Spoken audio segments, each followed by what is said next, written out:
Yang terakhir yang tidak diampuni syaribul khamr, peminum khamr. Bukan minum khamr ya, peminum. Langganan minum khamr. Kalau orang sudah kecanduan khamr, peminum khamr, lewati malam nisfu Sya'ban, walaupun dia beristighfar, kalau belum bertobat kepada Allah, maka dosa-dosanya tidak diampuni oleh Allah Subhanahu. Na'udzubillah. Bapak-bapak, ibu-ibu jamaah yang dimuliakan Allah Subhanahu wa taala. Kemudian yang kelima, ini ada hadis dinukil oleh Al-Imam Ibnu Rajab Al-Hambali di dalam kitab beliau Lataiful Ma'arif. Beliau menukil satu hadis daripada Al-Imam Ibnu Majah. Hadis ini dhaif, tapi boleh diamalkan untuk fadhailul a'mal boleh. Apa hadisnya? Kata beliau, ketika datang malam nisfu Sya'ban, hidupkan malam harinya, puasa di siang hari, malam 15 kita hidupkan dengan beribadah, minimal maghrib berjamaah, isya berjamaah, dan nanti subuhnya berjamaah, hidupkan. Kemudian puasa di siang harinya, yaitu tanggal 15 Sya'ban. Kemudian yang keenam, ibu-ibu, bapak-bapak yang dimuliakan Allah Subhanahu wa taala, amalan-amalan di malam nisfu Sya'ban ini secara khusus tidak datang dari Nabi, secara khusus juga tidak datang dari para sahabat, tapi amalan-amalan ini datang dari tabi'in. Datang dari mana, Bu? Jadi Nabi punya murid namanya sahabat, sahabat punya murid namanya tabi'in. Jadi ada amalan-amalan di malam nisfu Sya'ban, saya tegaskan, bukan bersumber dari Nabi, bukan bersumber dari para sahabat, tapi bersumber dari tabi'in yang Nabi sebutkan. Tabi'in itu sebaik-baik orang setelah sahabat. Jadi kata Nabi, khairul qurun qarni, sebaik-baiknya waktu adalah ketika Nabi mengajar para sahabat. Setelah itu apa? Sahabat mengajar para tabi'in. Jadi tabi'in pun direkomendasikan oleh Allah Subhanahu wa taala melalui lisan Nabi sallallahu alaihi wasallam.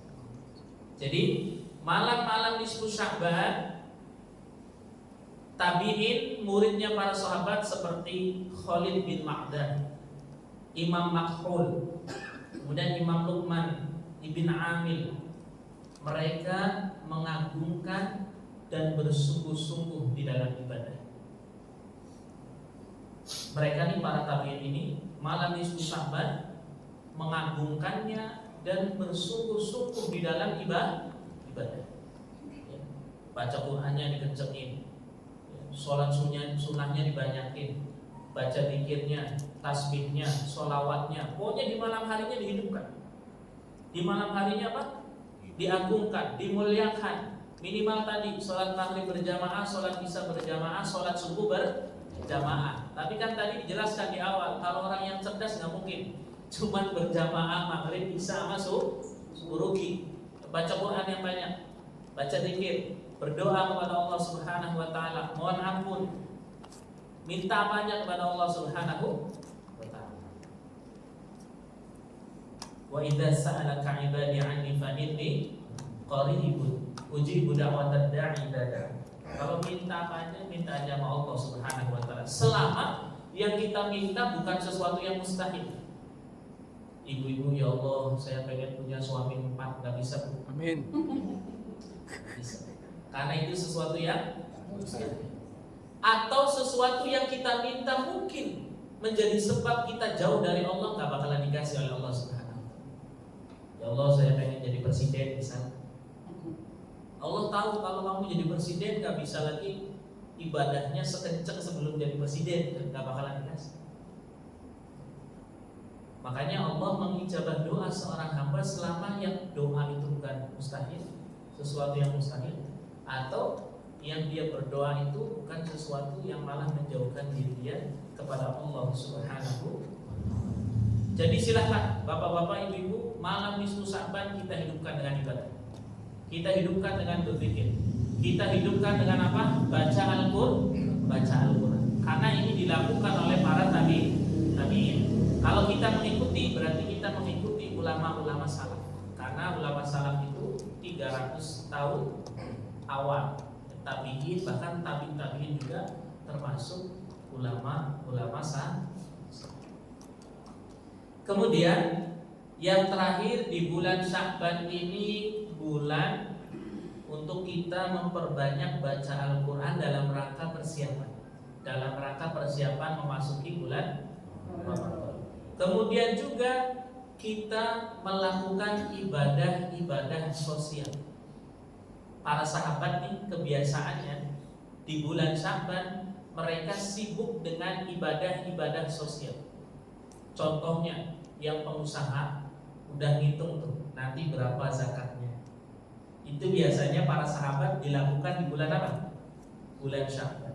Yang punya hutang, nah, di bulan Sya'ban diperhatikan. Ya. Kemudian yang punya tetangga nggak mampu, awas jangan sampai bulan Ramadan nggak punya beras. Jangan sampai masuk Ramadan nanti bingung dia buat sahurnya nggak ada, buat bukanya nggak ada. Ini diperhatiin betul sama para sahabat Nabi SAW. Sehingga bulan Sya'ban juga menjadi bulan di mana kita memprioritaskan ibadah sosial. Ya. Pak DKM mungkin ada tetangga yang janda gitu kan. Misalkan, jangan sampai nanti nggak bisa buka puasa, jangan sampai nanti nggak bisa sahur. Gitu ya bapak-bapak, ibu-ibu, jamaah yang dimuliakan Allah Subhanahu wa taala. Ada 7 poin dalam pertemuan kita terkait bulan Sya'ban. Harapan saya sampai rumah diingat-ingat, diamalkan, ya, diperhatikan, jangan sampai pulang dari tempat ini kemudian lupa. Yang pertama tadi pengertian daripada Sya'ban. Yang kedua, bulan Sya'ban diangkat apa? Amal kita selama 1 tahun. Kemudian ditentukan terkait masalah umur. Kemudian juga di bulan Sya'ban dididik oleh Allah jangan sampai kita musyrik, bertengkar, memutus silaturahmi, sombong, durhaka, dan juga minum khamr. Kemudian yang kelima, malam nisfu Sya'ban kita hidupkan malamnya, paginya juga kita berpuasa. Kemudian tabi'in, murid-murid sahabat, yang sahabat murid Rasulullah SAW mengkhususkan memperbanyak ibadah, bertaqarrub, taat kepada Allah Subhanahu wa taala di malam nisfu Sya'ban seperti Imam Khalid bin Ma'dan, Imam Makhul, kemudian Imam Luqman bin Amir, dan juga yang terakhir perbanyak baca Al-Quran, persiapan bulan Ramadan, dan juga perhatikan ibadah sosial. Ada pertanyaan bapak-bapak? Oh iya. Ustaz, kalau malam nisfu Sya'ban itu biasanya kalau di daerah saya dulu kita selalu berjamaah untuk membaca Yasin sampai 3 kali. Ya. Nah, itu bagaimana Pak Ustaz? Atau sebaiknya misalnya kalau yang nggak sempat kalau di masjid kita baca Al-Quran saja, itu bagaimana? Bagus mana gitu loh? Ya. Semuanya bagus. Kalau yang baca Yasin 3 kali itu bukan dari tabi'in, tapi dari ulama-ulama, ya, dari para aulia, dari ulama-ulama, dari para apa? Aulia. Kita nggak usah melihat Yasinnya dah. Kadang orang terlalu alergi dengan Yasin. Kita nggak usah melihat surat Yasin. Lihat aja, pandang aja itu Al-Quran. Yang kita baca apa? Al-Quran. Dalil secara khusus nggak ada, tapi dalil secara umum kan tadi dianjurkan di malam nisfu Sya'ban kita perbanyak ibadah, termasuk baca Quran.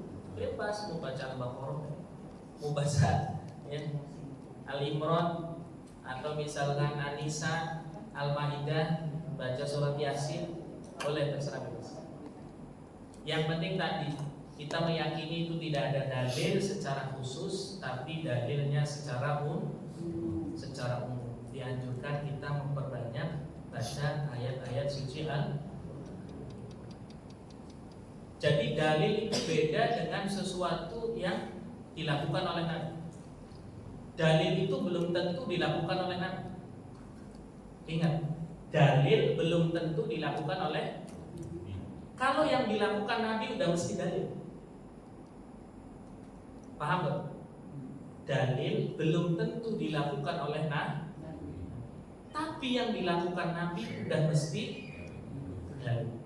Sudah mesti apa? Dalil. Contoh misalkan, Nabi nggak pernah tuh sholat apa? Sunnah wudu. Nabi nggak pernah sholat sunnah wudu. Yang melakukan pertama kali siapa? Sahabat Bilal. Kemudian kita habis wudu sholat sunnah wudu, dapat sunnah nggak? Dapat, walaupun nggak dilakukan oleh Nabi, tapi dibenarkan oleh Rasulullah. Dibiarkan oleh Rasulullah Sallallahu Alaihi. Makanya tadi, kalau misalkan Nabi tidak pernah melakukan, ya sama, Nabi juga tidak pernah melakukan sholat di Masjid Al-Falah. Benar nggak? Tapi perintah sholat berjamaahnya ada nggak? Ada. Jadi kalau dalil belum tentu yang dilakukan oleh Nabi, bisa jadi Nabi mendiamkan, bisa jadi ucapan Nabi Shallallahu Alaihi Wasallam. Ya, makanya yang disebut sunnah itu apa?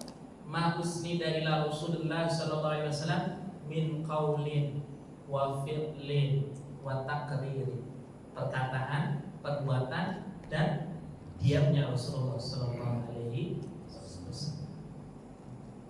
Jadi gitu ya. Mungkin ada yang udah lewat Isya belum? Belum. Tinggal 2. Mungkin bapak-bapak satu boleh bertanya. Pertanyaan berarti paham semua. Alhamdulillah. Alhamdulillah. Senang saya kalau misalkan berarti paham.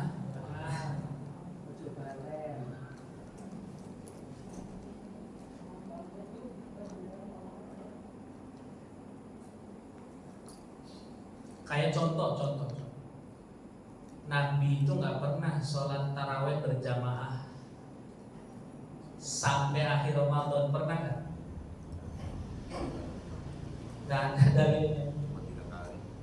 Nggak pernah dicontohkan Nabi.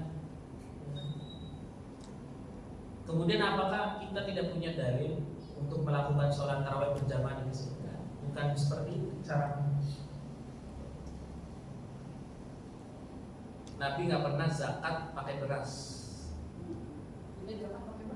Al-Falah malah ngasih pengumuman, tidak menerima zakat fitrah kecuali dengan beras. Tidak pernah dilakukan oleh Nabi. Tapi ada dalil. Dalilnya apa? Qiyas. Dalilnya apa, Bu? Qiyas. Sebagaimana dulu zaman Rasulullah, zakatnya dengan makanan pokok, yang dimana di sana adalah gandum. Kita di sini juga dengan makanan pokok, yang mana di Indonesia makanan pokoknya adalah beras. Semoga yang singkat ini bermanfaat untuk kehidupan kita di dunia dan di akhirat, dan semoga di bulan Sya'ban ini Allah berikan kita kekuatan, Allah berikan kita hidayah, Allah berikan kita taufik serta pertolongannya, sehingga senantiasa mampu untuk beribadah, untuk berbuat taat kepada Allah Subhanahu wa taala, menghidupkan malam-malam bulan Sya'ban dan juga puasa di bulan Sya'ban. Amin Allahumma amin. Subhanallahumma wa bihamdika asyhadu an la ilaha illa anta astaghfiruka wa atubu ilaik. Subhana rabbika rabbil izzati amma yasifun. Assalamu ala mursalin walhamdulillahi rabbil alamin. Assalamualaikum warahmatullahi wabarakatuh.